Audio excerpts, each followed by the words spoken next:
Hi friends, എല്ലാവർക്കും റിധുസ് taste and വ്ളോഗ്സിലേക്ക് സ്വാഗതം. ഇന്ന് ഞാൻ തയ്യാറാക്കുന്നത് റേഷനരി വെച്ചിട്ടൊരു ചിക്കൻ മന്തിയാണ്. വളരെ ടേസ്റ്റി ആയിട്ടുള്ളൊരു റെസിപ്പിയാണ്. റേഷനരി ആണെന്ന് നമുക്ക് കഴിക്കുമ്പോൾ തോന്നേ ഇല്ല, നല്ല ടേസ്റ്റുള്ളൊരു റെസിപ്പിയാണ്. നിങ്ങൾ ഈ വീഡിയോ ഫുള്ളായിട്ട് കണ്ടിട്ട് ഇതുപോലെ ഒന്ന് തയ്യാറാക്കി നോക്കുക. പല ആളുകൾക്കും റേഷനരി കഴിക്കാനായിട്ട് ഇഷ്ടമുണ്ടാവില്ല, പക്ഷെ എന്തായാലും നിങ്ങൾക്ക് ഈ റെസിപ്പി ഇഷ്ടപ്പെടും. നിങ്ങൾ ഇതുപോലെ ഒന്ന് തയ്യാറാക്കി നോക്കുക. അപ്പോൾ നമുക്ക് വീഡിയോയിലോട്ട് പോയാലോ. ഇതിനായിട്ട് ഞാനൊരു 1/2 കിലോയിലധികം ചിക്കനാണ് എടുത്തിട്ടുള്ളത്. നമുക്കിതൊന്ന് മാരിനേറ്റ് ചെയ്ത് വെക്കണം. അതിന് വേണ്ടി ഞാൻ ഇതുപോലൊരു ബൗൾ എടുത്തിട്ടുണ്ട്. അതിലേക്ക് 2 ടീസ്പൂൺ ഇഞ്ചി, വെളുത്തുള്ളി, പച്ചമുളക് എന്നിവയുടെ പേസ്റ്റാണ് ചേർത്ത് കൊടുക്കുന്നത്. ഇനി നമുക്കിതിലേക്ക് 1/2 ടീസ്പൂണോളം കുരുമുളക് പൊടിയാണ് ചേർത്ത് കൊടുക്കേണ്ടത്.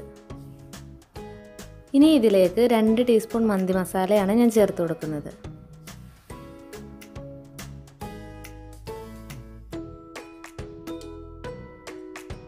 ഇതിലേക്ക് ചേർത്ത് കൊടുക്കുന്നത് മാഗിയുടെ ചിക്കൻ സ്റ്റോക്കാണ്.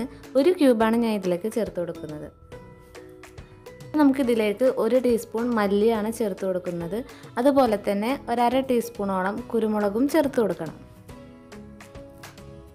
ഒരല്പം ഫുഡ് കളറാണ് ചേർത്ത് കൊടുക്കുന്നത്. ഇത് ഓപ്ഷണലാണ്, നിങ്ങൾക്ക് താല്പര്യമില്ലെങ്കിൽ ചേർക്കേണ്ട ആവശ്യമില്ല. ഒരു ഭംഗിക്ക് വേണ്ടിയാണ് ചേർത്ത് കൊടുക്കുന്നത്. പിന്നെ നമുക്കിതിലേക്ക് ഒരു 4 ടീസ്പൂണോളം സൺഫ്ലവർ ഓയിലാണ് ചേർത്ത് കൊടുക്കുന്നത്.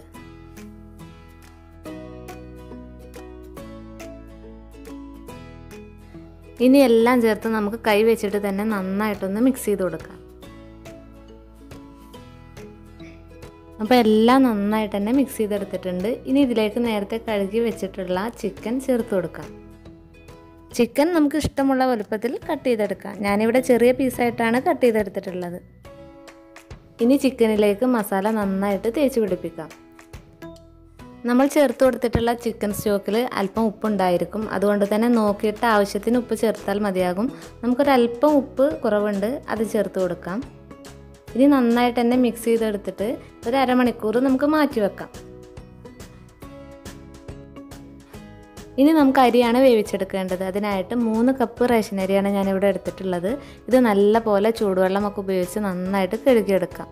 എന്നിട്ട് ഒരു 10 മിനിറ്റ് വെള്ളം ഒഴിച്ച് ഇതുപോലെ വെക്കാം.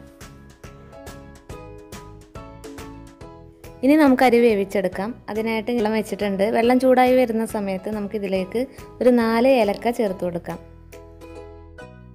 അതുപോലെ തന്നെ അല്പം കറുവാപ്പട്ടയും അതുപോലെ ഒരല്പം ഗ്രാമ്പുവും ചേർത്ത് കൊടുക്കാം.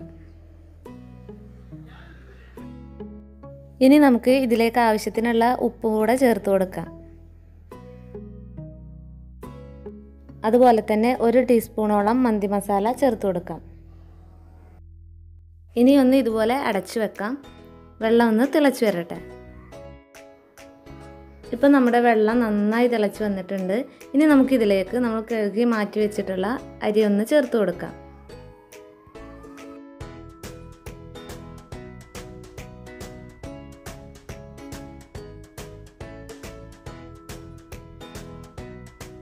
അരി ചേർത്ത് കൊടുത്ത ശേഷം നമുക്ക് നന്നായിട്ടൊന്ന് ഇളക്കി യോജിപ്പിച്ചെടുക്കാം. എന്നിട്ട് അടച്ച് വെച്ച് വേവിച്ചെടുക്കാം.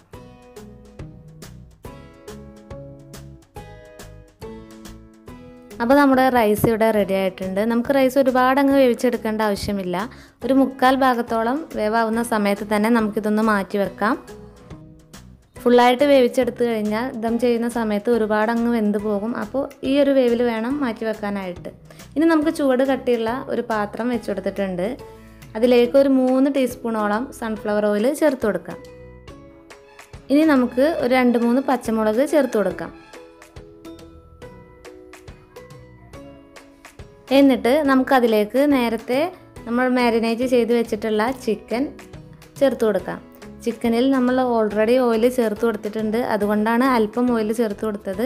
ആവശ്യമെങ്കിൽ നമുക്ക് അല്പം കൂടെ ചേർത്ത് കൊടുക്കാവുന്നതാണ്.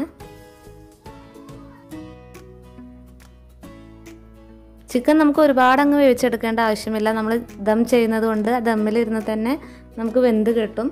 2 സൈഡും ചെറുതായിട്ടൊന്ന് ഫ്രൈ ചെയ്തെടുക്കാം.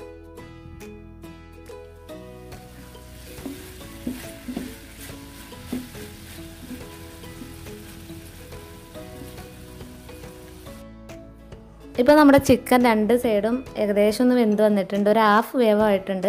അപ്പോൾ നമുക്കതിന് മുകളിലേക്ക് നമ്മൾ റെഡിയാക്കി വെച്ചിട്ടുള്ള റൈസ് ചേർത്ത് കൊടുക്കുകയാണ്.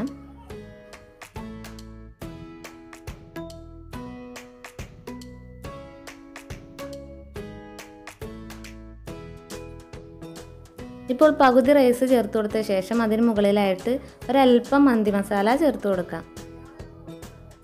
അതുപോലെ തന്നെ 1 ടീസ്പൂൺ സൺഫ്ലവർ ഓയിലും ചേർത്ത് കൊടുക്കാം. ഇനി നമുക്കതിന് മുകളിലായിട്ട് ബാക്കിയുള്ള റൈസും കൂടെ ചേർത്ത് കൊടുക്കാം.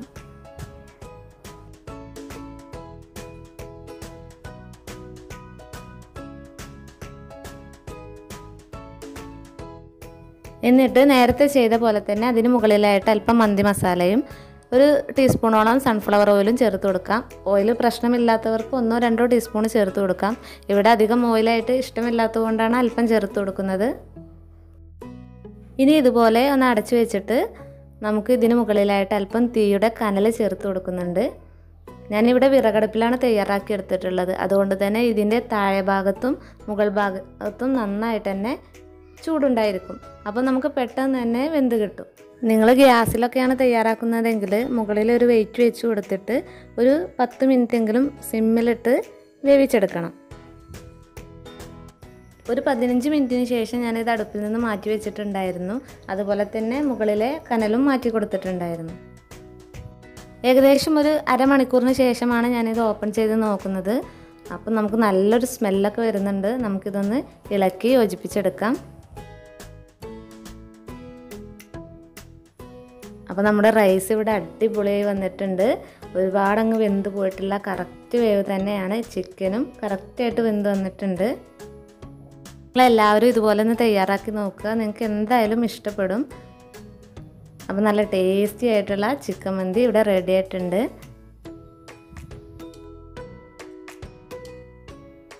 അപ്പോൾ ഇനി നിങ്ങൾ റേഷൻ അരി വെറുതെ കളയേണ്ട ആവശ്യമില്ല. നിങ്ങൾക്ക് കുട്ടികൾക്കും വലിയവർക്കും ഒക്കെ ഒരുപാട് ഇഷ്ടമാവും. അപ്പോൾ തീർച്ചയായിട്ടും ഇതുപോലെ നിങ്ങളൊന്ന് തയ്യാറാക്കി നോക്കുക. നിങ്ങൾക്ക് എൻ്റെ വീഡിയോ ഇഷ്ടമായിട്ടുണ്ടെങ്കിൽ തീർച്ചയായിട്ടും ലൈക്ക് ചെയ്യുക, കമൻറ്റ് ചെയ്യുക, ഷെയർ ചെയ്യുക, സബ്സ്ക്രൈബ് ചെയ്യുക. സബ്സ്ക്രൈബ് ബട്ടൻ്റെ തൊട്ടപ്പുറത്ത് കാണുന്ന ബെല്ലൈക്കൺ പ്രസ് ചെയ്തിട്ട് അതിലോളൊന്ന് സെലക്ട് ചെയ്യുക. മറ്റൊരു വീഡിയോയുമായി ഞാൻ വീണ്ടും വരും. താങ്ക്